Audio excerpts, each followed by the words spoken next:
it could be, and I think the figures speak for themselves. I know colleagues will be asking about IT in a moment, but I just want to go on to the arrears point that Dame Janet just brought up, because the arrears have risen now to £3.8 billion that has not reached the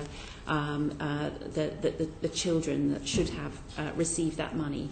And some of the arrears are now really very, very old, as I think you were beginning to say. 1.6 billion over 10 years old. We could be talking about adult children, I mean adults now, couldn't we?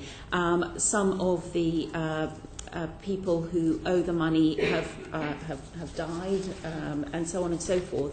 The CSA has absolutely no mechanism to write off any of these arrears, and what can we do about that?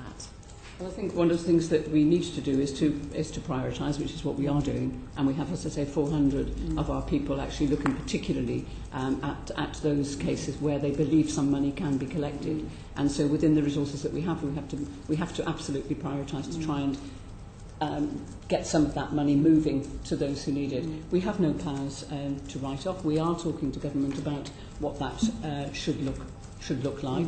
I think we do have to, also recognise, as you say, that some of these arrears are historic, and actually the record needs putting right.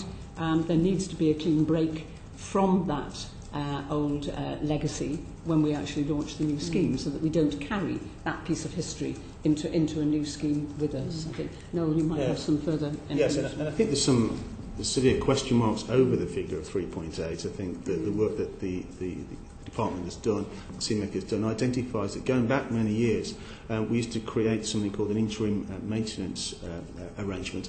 Essentially, it was a number that was brought up to say to the non-resident parent, this is how much you'll have to pay. Actually used as a bit of a lever when they wouldn't give us their pay and information, which we have to ask for. So actually, it was inflated. It seems to be inflated by about 300%. So when they didn't pay, all those numbers have gone into the arrears. So the truth is actually those arrears are somewhat inflated because of the tools that we used up to 18 years ago. That's one. The second one is that when we have done some sampling into these to these arrears, we found that actually some of these payments have been made. Actually, a non-resident parent has paid. In certain cases, we've also found that actually the parent with care doesn't want the money now. Circumstances have changed, but it's still on our books. It's still accumulated over a period of time. So, one, it's there. We have limited power to do a lot with it right now. But two, actually, in reality, it's not a number that is as big as that.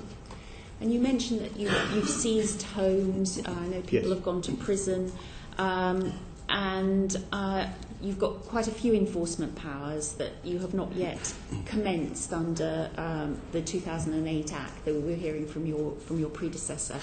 And those are curfew orders and passport disqualifications, driving licence disqualifications, and so on. Are you planning to introduce any of those powers? Do you have sufficient powers of enforcement? I think we have currently a solid range of abilities to enforce, and I did mention some of them in there in terms of seizing houses and selling houses. The most important thing is we don't want to become an estate agent. So actually, obtaining houses and selling them is not what we want to do. We want to create the deterrent. And when we've looked at this now, actually, the mere threat of selling a house means that we've got some really big cases where people have suddenly written cheques for 50 and 60,000. So actually, used as a deterrent is the most effective thing. We have a range of powers that helps us do that now. Certainly the ability from an administrative point of view to take away passports and driver licences would be help. We would use them in very few cases because, again, it's the deterrent that's there. And we're talking with the Minister now about the appropriate time to introduce those. Does anyone else want to add anything to that?